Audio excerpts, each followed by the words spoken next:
Baseball Rivals Live. We are going to welcome in folks in baseball who found themselves injected in the middle of some of the game's most heated and storied rivalries. There'll be a different baseball guest every single Thursday, although it could shift during the playoffs, so make sure to stay tuned to the FanCred app and our social handles at FanCred and on Twitter. You can find us live on the app and streaming at fancredsports.com/on-air. Again, that's fancredsports.com/on-air. In addition to covering some great stories behind the rivalries, we're here to give you, the fans, a chance to come on live with us. Ask us any questions that you have, baseball related, not baseball related, whatever you may want. To come on live, just go to the FanCred app, hit the fan line button that's in the top right corner. You'll go to our virtual green room. That will bring you in to talk with our producer, and then hopefully you can jump on and join us and ask some questions. Now, first and foremost, John, where are you right now? I'm in an office in the Brewers offices. I'm not exactly sure. I thought I was going to do it from the press box, but you know how those press box people are. They're a little bit noisy. Not like me. I'm keeping it down. I don't know. I feel like every time I walk into a press box, everyone's completely silent, and if you make a noise, people are judging you. So Yeah, I mean, that's true, too. There's a lot of judging going on, yeah, and noise, too, in this case. So much judgment. People are excited. I mean, the Brewers aren't in the playoffs every year, and it's a big time in Milwaukee. We have two commissioners here today. Commissioner, I think, 9 and Commissioner 10. Bud Selig's here, along with Rob Manfred. So this is a big matchup for the Milwaukee Brewers and the Rockies. Huge matchup, and we are actually going to be welcoming in a guest shortly, Corey Hart. He knows something about the Brew Crew. He was part of that 2011 team and 2008 playoff team with the Brewers. So we'll be excited to talk to him. Before we get to him, and we're going to get to him real shortly, just your reaction overall to that manic Monday, the single elimination games, the NL and AL wildcard games. Overall, your takeaway from the games, John? Yeah, I like the single elimination. It doesn't bother me. Some people don't like it. They say one game shouldn't decide. But you know what? If you look at the standings, go through the history, oftentimes one game does decide it. Oftentimes someone wins with 95 and someone finishes second with 94. And this is only one game. I get it, but it's head-to-head. Everybody puts their best foot forward, whatever that should be. And, I think we've got the 8 teams that deserve to be here right now. Obviously, the Cubs had a little attrition there at the end that probably cost them. Their bullpen wasn't quite what it was, but in the end, the offense really was the culprit for the Cubs, even though they had tied the Brewers. Right now, Milwaukee is the stronger team, and that's what counts. We are now in October, which is when the games count most. That is so true, and it is time now to welcome in our special guest, Corey Hart. Thank you so much for joining us here on Baseball Baseball Rivals, I can talk, with FanCred. And Corey, of course, knows a thing or two about the Milwaukee Brewers, spending 13 seasons with the little club over there. Where are you at right now? I'm at the house. You're at the house. You see, I'm definitely representing the Brew Crew. I love it. I love it. So we'll get to the whole heated rivalry and everything about the game right now. But what did it mean to you to become retired as a member of the Milwaukee Brewers, to sign that 1-year contract after so many years of being there and to get that honor? It was awesome. I mean, that was definitely a home for me.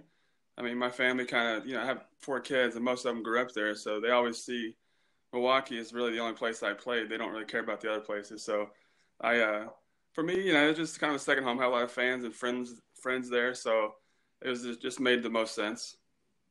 Well, I know you played in Seattle. You played for Pittsburgh. You did play other places, but you will be remembered as a Brewer and a great Brewer. 2-time All-Star, back-to-back 2020 seasons. Not too many players did that in their career. But I want to ask you what you're doing now, because you just retired a little while ago. I've seen things that suggest you're working as a manager somewhere. I think I wanted to ask you about that. And is that what you're going to be doing? Would you like to get back into Major League Baseball as well, or what are your plans? I think eventually, being affiliated with the Brewers of some sort would be awesome. But right now, I'm definitely managing, but it's like club baseball. Like I coach my kids team. I've been coaching them since he was probably 11. So the last 3 years, and I started high school baseball this year. So oh my God, I'm kind of getting my youth thing out of the way. trying to make sure I'm still kind of associated with it. And eventually, once the kids are a little older, maybe get more into the pro stuff. Yeah. John and I were just talking about just baseball in general and the different teams and dynamics of different teams and the whole fan base around Milwaukee just seems to be different than it is elsewhere. What makes Milwaukee so special? How's that for me? Yeah.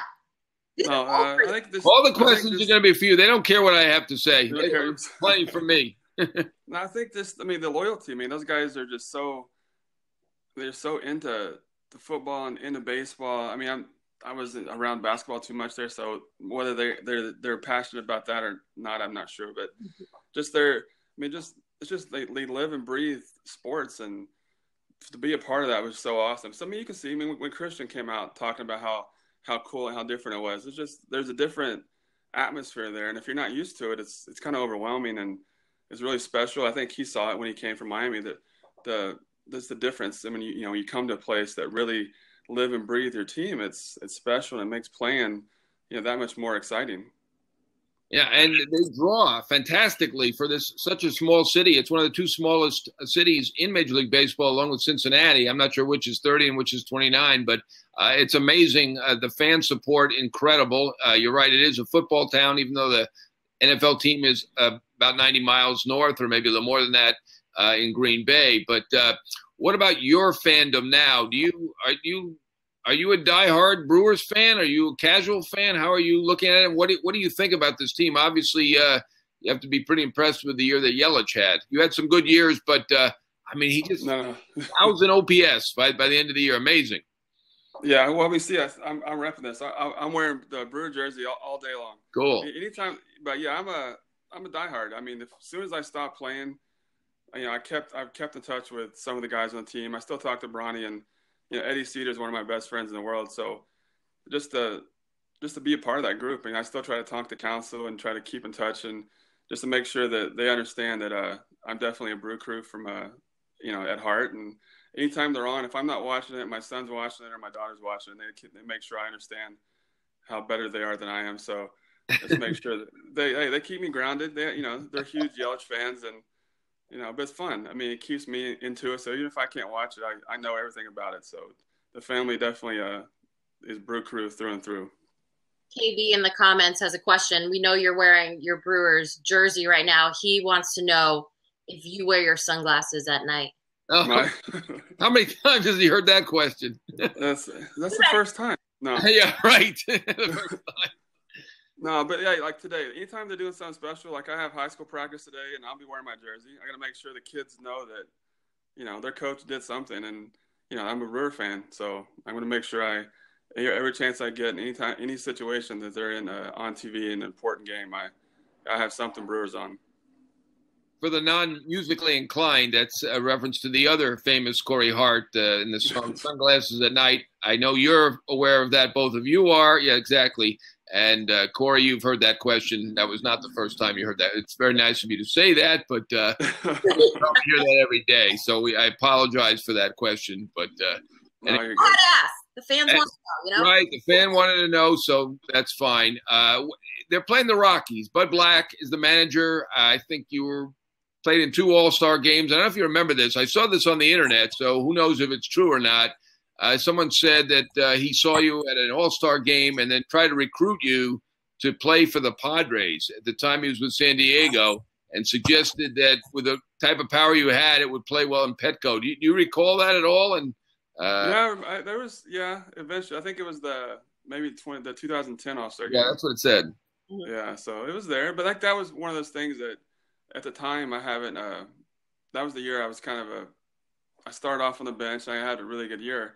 But I don't know if at the time I hadn't signed with Milwaukee, and it was kind of up in the air. And I think he was one of the guys that were, obviously he was a fan at the time because I was playing well. So I'm sure I had a lot of fans while I was playing well. So that was, I don't know how good they were at the time, but yeah, he was let me know if the Brewers weren't interested long term that he would be at the time. But you wanted to stay with the Brewers as long as you could, right? I mean, of course. I loved it there, and that's one of those things that I told anybody that listened that I wanted to stay there, and I was able. Hey, 13 years in an organization, I was pretty excited to be around that long. We're going to keep it with the managers right now. Jeff in the comments said, what was your relationship with Craig Counsell like? And is it weird to see him as a voice of authority in the dugout now? It is. I was, when I was with Counsell, I think 2011 team. So, I mean, he was always kind of a leader to, me and Prince and those guys that were coming around. Even though we had been around for, at that time, 4 or 5 years, Counsell was still kind of our leader. And so it was kind of cool. I mean, it's one of those things, you kind of expected it. I mean, he was so knowledgeable and smart, and it was just kind of inevitable that he would end up being a manager. And it just, obviously it's more exciting that he's part of the Brewers because he was there and part of those teams, and that's where he's from. So it's nice to see him. And, I talk to him a lot. I think I can rub it in his nose that I get to watch my kid play all the time. He's got sons that play baseball, and, he definitely has an amazing job and gets to do some cool things. And, I get to watch my kids play. So I think it's kind of a give and take. I think he would like to be involved more with youth sports, and I think I'd like to be involved with Major League Baseball. So it's kind of we both like each other's jobs right now. How would you you obviously love Milwaukee. The people who come here and play here seem to love Milwaukee. I mean, it's not a big tourism type city. I mean, not a lot of people come here to visit for the sites, but what would you say recommends Milwaukee? What beyond the brats? What do you love about Milwaukee? As everyone thinks about are the brats. And somebody sent me a lineup card that they had you and Ricky Weeks. I think Aramis Ramirez was in it. And of course, they had a picture of the beautiful brats along with the lineup, and that seems to be what Milwaukee is associated with. But there's more to Milwaukee than just brats, right? There is. I mean, the lakes are amazing. Summerfest is. If you've never been to Summerfest, it's one of the things that should always be on a bucket list. But I mean, there's so many outdoor activities that you can be involved in. My kids, we play in Seattle where there's a lot of things to do. Pittsburgh, where's not a ton to do, but Milwaukee is one of those things. The kids always found ways to entertain themselves, and of course, the day and age where video games are crazy, Milwaukee was great for us because we were able to do a lot outside. And if you like fishing, you like any kind of water sports, it's out there. And, we were always riding bikes and part of the community. But said Milwaukee is the 3 teams that I was a part of. Milwaukee was huge in putting the team out in the community. So we kind of felt like we were a part of it, and they did a really good job with that. And my kids felt like they were part of the community because they were always with me. So that's one of those things that the team does a really good job. I was just telling John when my husband was traded to the Brewers 2 years ago or whenever that was, the community and the group of wives and the families just welcome you in more so than any other team that I've ever been a part of. And I mean, speaking, you obviously know that more than anyone, but it is a special feeling there. And the whole team, the whole community really gets involved, and they do so much good work with the city of Milwaukee. It's a pretty special place. They did. Sorry. No, I'm saying they did a good job. I say Antonacio and those guys, it starts from the top. They really put themselves in the community, and it kind of, they're obviously the leaders from the top, and the guys see that. So it kind of falls down, and everybody just feels like they're involved because, if the president and the owners can do it, might as well, the players can get in there and do it. Nothing better than that. John in the comments says, talk about your relationship with Prince a little bit. He always seemed like his own cat. What made that team so capable of accommodating so many different characters? No, Prince was. I mean, the best thing about Prince was he didn't have to be the team leader. I think everybody views him as a leader because on the field he was amazing. But I think what helped him in Milwaukee for so long was, you had Craig Counsell, you had Trevor Hoffman, Jason Kendall, Mike Cameron, these really good veterans that were always around.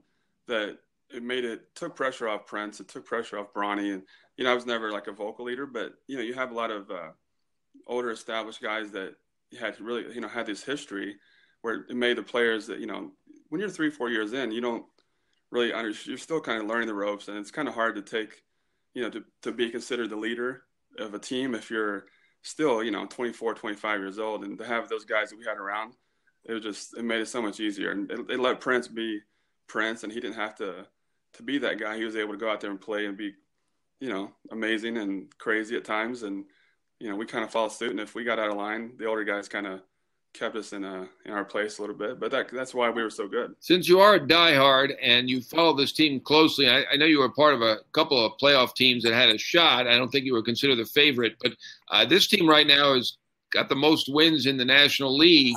How do you think it stacks up right now? I mean, I guess the American League team is probably going to be the favorite if it's Houston or Boston or New York in there, or maybe even Cleveland with their pitching. You think they have a shot to get to the World Series for the second time in their history, or to win the World Series even for the first time in Milwaukee's history?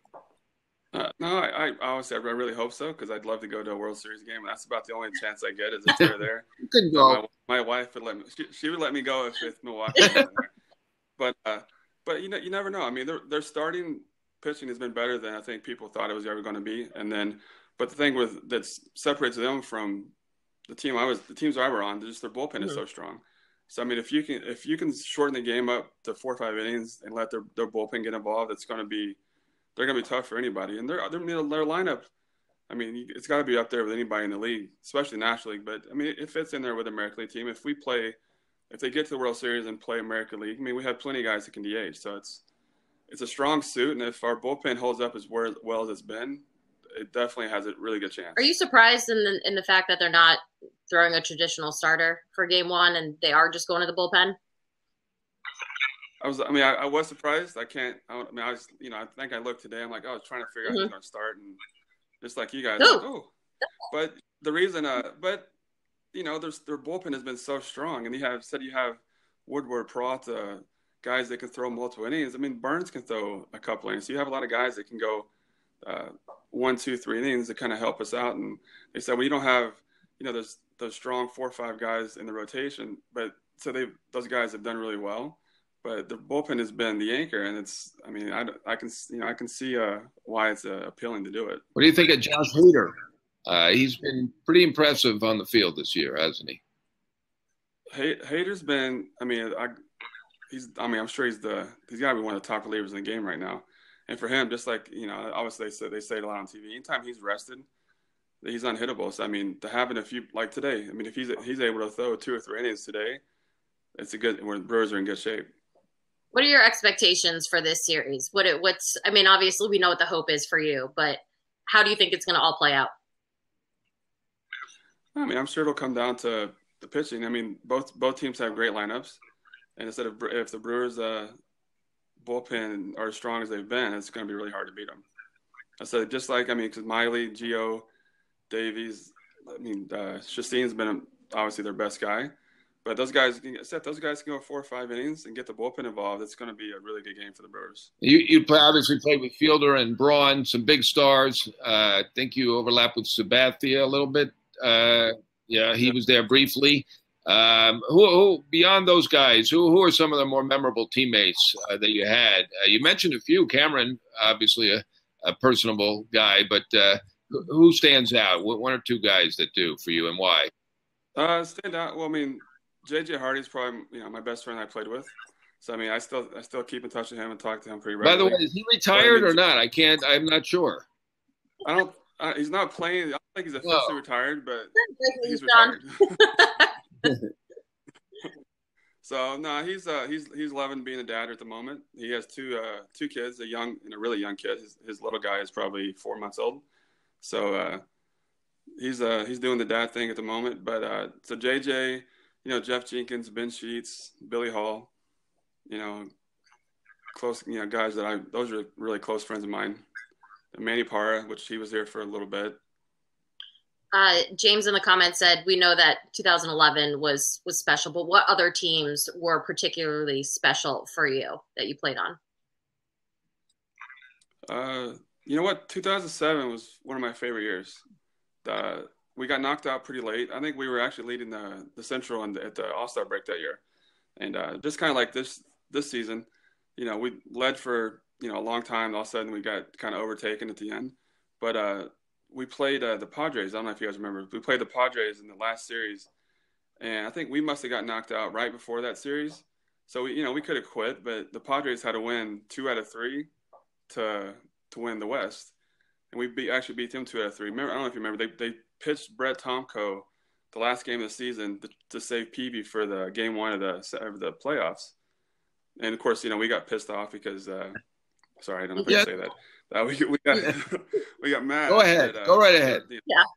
They assumed they were going to beat us, and then of course we ended up kind of taking it to those guys, and they actually lost in the playoff. They had a 1-game playoff against the Rockies that year, and so we like to think that we had something to do with that. So that was a fun year for us.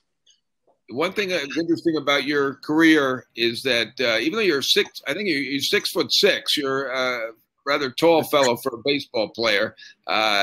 You were the fastest guy on the team at one point, I think. You stole 20 bases a couple times. Is that true? Did you have a race, or did you have a time that led you to have that moniker of the fastest guy on your own team? And also, since you coach your son, and he's now, is he 12, or how old is your son? No, he's 4. He's 13. Okay, right I'm a little behind. Does he have that same kind of skill that you have? Because I know my daughter has my skill, unfortunately for her. But you'll learn about heredity in about a week, Jenny. You know about this. Does he have your type of power and speed combo? It's kind of hard to tell right now. He is a good baseball player. Like we're one of the best teams in the state at our age right now. But just like me, I didn't start growing until like 13, 14 area. I probably grew 8 inches between 13 and 14. So he's kind of right there. He hasn't really started growing. He's only 5'4", but he does well. I mean, we play against the top teams in the country half the time, so he does well considering he hasn't grown yet. So I'm anxious to see him grow, because that's kind of how I was. I didn't really develop till later. Is it an advantage to be 6'6" as a baseball player? I always thought that was my disadvantage, that I'm 6'2" at the big strike zone. But I guess if if you can actually hit the ball, you have power, I guess. You have some leverage. No, it plays in. I think it was good and bad. I mean, so the strike zone thing can kind of get in the way a little bit, but it worked in my favor, I think, more than it was the disadvantage. But I can't really complain about the size. I think the size kind of helped me. I was definitely an average player, and the extra height kind of put me over the top once in a while. John, how tall is Judge? Judge, I think, is 6'8", I believe. I mean, there are pitchers that are 6'9", 10, obviously with Randy Johnson, and there's some pitchers that have been taller, but Judge might be the tallest position player, I think, at 6'8", and obviously at 6'6", Corey kind of stood out. He's probably he's very modest, but I'm sure he was a good basketball player as well, because 6'6" is getting up there pretty good. Yeah, that was good. That was good for a little bit, high school. But I grew up in Kentucky, so baseball was kind of an afterthought. Oh yeah, that's a basketball state. Did you ever think to go the basketball route? Was that? Not really. My dad kind of, I think he told my high school coach that if any high school or college coaches come around, that I'm not available. So okay. I had a duffel bag full of college letters for basketball that I couldn't even look at or even think about. So, but my dad was smart. He kind of understood that if I was going to succeed, that baseball was probably the best bet. He certainly got that one right. Jeff in the comments said, hardest pitcher that you've ever had to face. Who did you hate to hit against? It's kind of funny because I played against a lot of plenty of Hall of Famers and guys that were amazing. But my least favorite player probably to face was Jeff Karstens. Really? I would not have guessed that. I know. Most people wouldn't.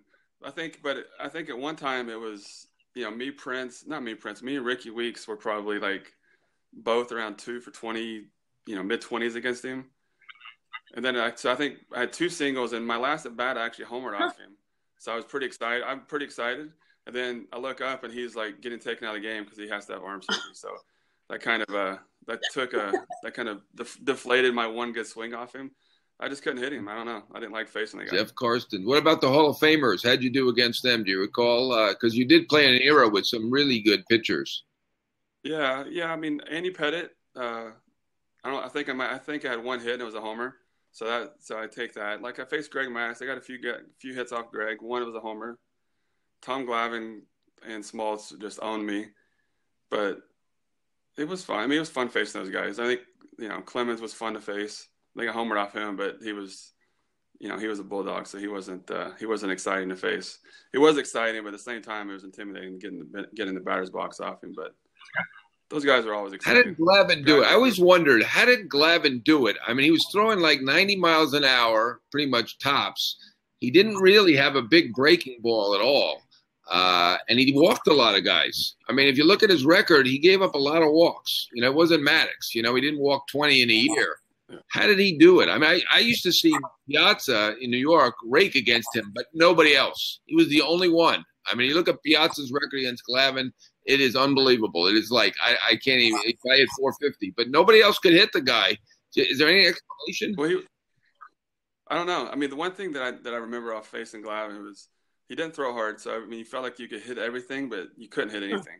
He didn't. I mean, like there was nothing was over the plate. It was either like black or ball. Yeah, he threw a lot of balls. So that's why I think he didn't walk anybody. He walked a lot of people, but he wasn't going to throw you a pitch to hit. So you either had to hit a pitcher's pitch or he would walk you. And so I don't think I walked. I didn't walk a lot. So I think I tried to hit everything. So he wasn't very good at bat. Yeah, he's a genius, a pitching genius. To be able to do that without a big breaking ball and throwing 90 miles an hour. And to do that for 20 years and win 300 games, I mean, the guy had to be the smartest pitcher ever. So, oh yeah, he was tough. Who's the smartest guy you ever played with? Counsell, the smartest guy you ever played with? Was Counsell the smartest guy you ever played? Who's the smartest guy you ever played with about baseball? Counsell was one of them. Tell you what, Jason Kendall, man, that dude was very smart. Catcher has to know. He was a hard. Yeah, he was. He's right there. Him and Hoffman. Hoffman was really smart as well. I was pretty fortunate to play with a few of those guys that were they're really students. I mean, those guys got there really early. They watched more video than I'd ever seen anybody, and they were constantly researching. And so it was kind of cool to see that. So I kind of learned a little bit from those guys. But those two were, I mean, constantly in their heads were either in video trying to learn something or, reading scouting reports. So it was cool to see. Yeah, we had Hoffman on about a month ago. He was fantastic right after the Hall of Fame. Did you get to go watch him in the Hall of Fame, or did you watch it on TV? I watched it on TV. I think we were playing somewhere at the time. My kids, we travel a lot in the summer, either horse riding or baseball. So, but it was fun. I made sure I saw it. I watched it a few times. Max in the questions is thinking about the games that are coming up this week. Said, any memories of games against the Rockies? What about hitting at Coors Field? I don't know how it is now. When I played, it was fun. They've toned it down a little bit. I think they toned it down, but that's why it's more impressive. Those guys are still hitting the ball a long way. I think that ball story this year was 500 feet or something. But no, the hardest thing was the defense. Yeah. I mean, because the ball, you got to get there. The ball stays up forever. So a lot of times when you go there, the line drives that usually bounce 10 feet in front of you, where you slow up, will hit you in the ankle. So the batting practice was always, when you take batting practice, as the outfielders, you got to go out there and shag and make sure you try to play the ball live just to kind of get a feel for it. And that's a place you really have to do it because the ball just hangs up there forever. And those tweener kind of balls that land between the outfielder and infielder, outfielders a lot of times are easy to get to them. So it's such a big park, you got to kind of play deep. But I said hitting was fun, but the outfield was the hard part. Plus the altitude, I'm sure. I mean, I know I've gone to Colorado a few times and you just don't feel normal. It takes a little bit to adjust sometimes for some people. Yeah, triple there. It's no fun. I don't want to run anymore. Bobby in the comment said, "What's been the biggest shift in becoming a coach/manager after playing for so long?" I think the biggest thing is, well, of course, I'm dealing with kids. I started coaching 11-year-olds. Now I'm coaching 14-year-olds and high school kids. But the biggest thing is just kind of understanding the game. I think a lot of times, even though it's coaching at the younger age, a lot of things that I'm seeing and I'm kind of understanding while I'm trying to teach these guys, I wish I would have kind of paid attention more when I was playing. Because when you play, it's just a grind and you're trying to get better right away. But even some of the things I teach these kids, I'm like, oh, I wish I'd have done that. If I'd done that, I don't know if I'd still be playing because my body hurts, but the numbers would eventually overall been better. Do these kids know how lucky they are? I mean, you're such a nice guy, and to be a major league player with 270, whatever, you're a major league player, but you're a very good one, 2 All-Star. I mean, my coaches in Little League were just some guy's father who was an accountant or a salesman or something, and they could barely play as well as I could play. I mean, do they realize that that's not really normal? That most kids that are 12 don't have a major league player as their coach? I don't know. I think to me, I'm just coach. Because I took them when I was so young. They were so young, so they're probably, I guess the cool thing about it, when I started coaching them, I was still playing with the Pirates, so they actually came to watch me play a few games. But for the most part, I think I'm still just the mean coach that makes them run and stuff when they get out of line. So I think maybe the parents maybe hopefully realize it, but the kids are just, because those kids are at my house all the time because they're my kids' friends. So I'm just the dad that doesn't let them get away with stuff. Good for you. Bill in the comments said, All-Star game memories. What stands out the most for you? The home run derby was fun. How'd you Playing in the home run derby? Well, I did really good for one round. The second round, it was a different story. But I think that was fun. But I think just having my kids with me the whole time. Cool. I mean, the game was fun, but like have a lot of pictures around the house and stuff of just me and mainly my older two. I have 4 kids, and my 17-year-old and my 14-year-old were really they're always on the field with me, and they were a big part of it. So that's things that I remember more than anything. We were talking about people have different opinions about the play-in game, the wild card. What's your thoughts after 162 games that one game can determine your future in the postseason? Well, I think it'd be fun if it was a 3-game series, but at the same time, you can't really do it to the other teams. I mean, the season's long enough as it is, and then the teams that aren't in that playoff game, you don't want to make those guys wait an extra 2 or 3 days. So I think the one day is just kind of the way to go, and it's exciting. That second team there's always 3, 4, 5 teams that are still involved late in the season. So I think it makes it more exciting, but you can't make the other teams wait. I mean, because if that were to go to a game 3, it's another 3, 4 days for those guys to actually. A week off is a long time for those guys to wait. Mm-hmm. Is there anything you'd change about the game? Anything different that you'd like to see done in baseball? No, I think these guys are the way the game. I obviously I wish there was less strikeouts, but of course I say that, but I strike it all the time. But the way the game is now, it's just a different game, I guess. I mean, it's getting young, and home runs are a huge part, and strikeouts are huge. So I mean, it's still exciting. I don't know where the numbers are, but I'm still a huge fan, and I get mad when the season's over because it's a long, that 3-4 month break is tough. Yeah, waiting until spring training, it's like, oh. Yeah, when I played, the off season flew by. Now when I don't play, I'm like, come on. So I got the fan part of it now. I want it to continue. So for the game tonight, are you surrounded by family and friends watching? Are you the type of person that locks yourself in a man cave and can't have anyone around? No, because my son, so he's 13, he'll be 14 soon, and my daughter's 17. So I actually have high school practice tonight because I coach the high school team as well. So I'll be wearing my Brewers shirt at practice. So the guys, so I can rub it into all the players' faces that I played and that their coach is a Brewer fan. But no, my kids will be watching it because I'll be. It sucks. I don't know how I might catch the last little bit of it, but usually I'm on the couch with a beer surrounded by my kids because my 2 oldest ones, my wife and my 2 little ones aren't huge baseball fans. So they'll go watch, Lifetime or something. And me and the 2 older or my 2 oldest will sit there and, get mad if the Brewers lose and get really excited if things go well. Is there anybody who's playing today? I mean, I guess everyone says Mike Trout, but anybody playing today that really amazes you in terms of their performance, what they can do on the field? Obviously, we touched on Hader before, but who stands out for you? I mean, I'm a Yelich fan. I thought he was good, and then getting to see him this year kind of regularly has been really impressive. I mean, it reminds me a lot of Bronny in 2012, but it's one of those things that Yelich, but I played with Altuve against Altuve quite a few times, and just seeing what he can do at that size is amazing. Awesome. Well, this has been so much fun. We can't thank you enough for joining us here on Baseball Rivals. I hope that, we're unbiased, but go Brew Crew. Right? No, yeah, don't be biased. Go Crew. So, it's fun, though. I like the Rockies a lot. So if they were playing anybody else but the Rockies, I would be cheering for the Rockies on the side, but they have to run into the Brewers. So what makes you such a Rockies fan? just the guys. I was always a fan of those guys. I like Black. He's a really good guy. And then, but the same thing. I have my son plays for a team out of Colorado once in a while.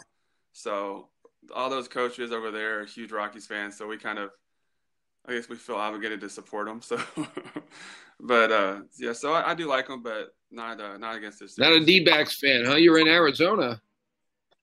Yeah, but you know what's so different? I was so used to the Brewers fans as being so loyal and just so excited, and it's just a different feel out here. They're not like that. So yeah, I don't want to step on anybody's toes and be kind of a downer fan. So I'll go with the Brewers. They're exciting. It's a different kind of a city, On one side, you got the Boston. Milwaukee's a smaller Boston where they're really sports fans. Phoenix is a little bit more casual. The weather's a little nicer, a little warmer than Milwaukee, and there's a lot to do. And yeah, the fans are not quite as into it or as knowledgeable on average. Not to say some great fans, but on average, the Milwaukee fans are really into it. Diamondback fans are coming after you now. No, I do like the Diamondbacks. I like to go watch the games there, but coming from like a huge sports town like Milwaukee was, it's really hard to compare. Well, go Brew Crew. Thank you so much for taking time out of your day. I hope practice goes well for you tonight and that you get to catch the end of the game. All right. Sounds good. All right. Thanks, Corey. Thanks, guys. All right, John, you ready for these games? I am ready. We've got some good ones starting now. Are you most excited about? Well, I'm here at the Milwaukee game, so I'm excited about this one. I like a small market team, and we'll see what they can do. I mean, I know some people at MLB were probably in their heart rooting for the Cubs because of the ratings and the Dodgers. The Dodgers made it through. Cubs did not, but there's something to be said for a really small market team like Milwaukee being in it. And, I think it makes everybody feel good that you don't have to be in New York or Chicago to be the winning team. How happy are the ratings police about Boston, New York? Yeah, we've seen it before, but it's always exciting. And Aaron Boone, obviously, part of it. And it should be very interesting. Right now, I saw Danny Noble wrote on Bleacher Report that the Yankees might be the best wild card team ever. And that may be right. I mean, they're not a perfect team. Boston was the better team. There's no question about that. And Boston's the favorite, but they're going to have their hands full, I think, with the Yankees. How do you see that one playing out? I mean, it's going to be a tight one. Yeah, I don't want to be accused of being a homer here, but I have a feeling the Yankees may pull off the upset. Right now their bullpen, while it's not maybe at its best, it's right now a lot better than the Boston bullpen, and got some worries about Sale.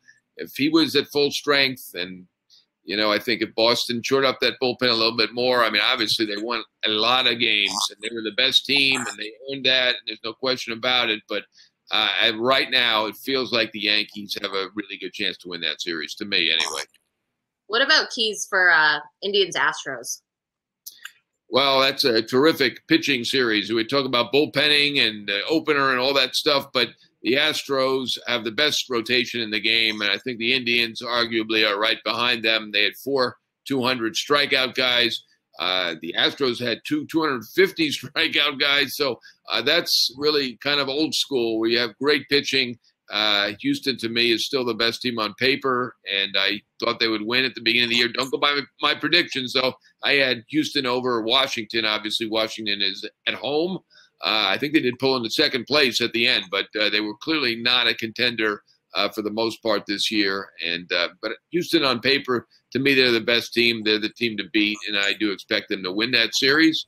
Don't write me. Don't tweet me if I'm wrong. It's happened before. It'll happen again.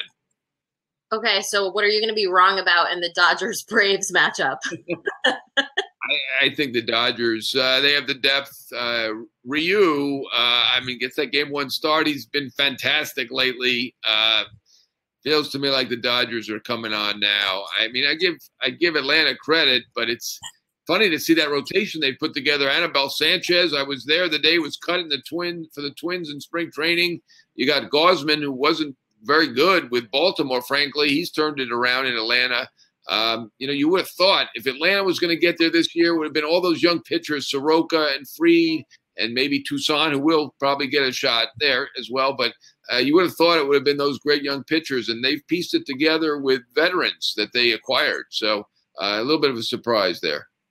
All right, last but not least, right where you are, in some back room in Milwaukee, Brewers Rockies game's gonna start very shortly. Yeah, I'm borrowing their office, so I can't pick against them. That would be very rude. If I'm sitting in their office and picking the Rockies, I think they might kill my internet here. So I think Milwaukee is in great shape. Their bullpen is incredible.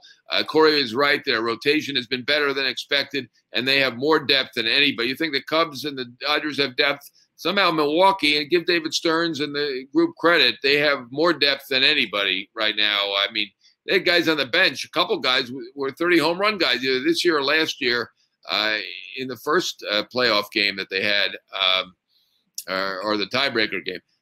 So they have amazing depth, and I think that, to me, I think they're the favorite in the National League right now. All right. Well, game time's right around the corner. That's it for us here on Baseball Rivals. That was fun. Corey's great. Great guest. And enjoy your game, John. I will. Good to see you. Bye, Jenny. Happy Thursday, everyone.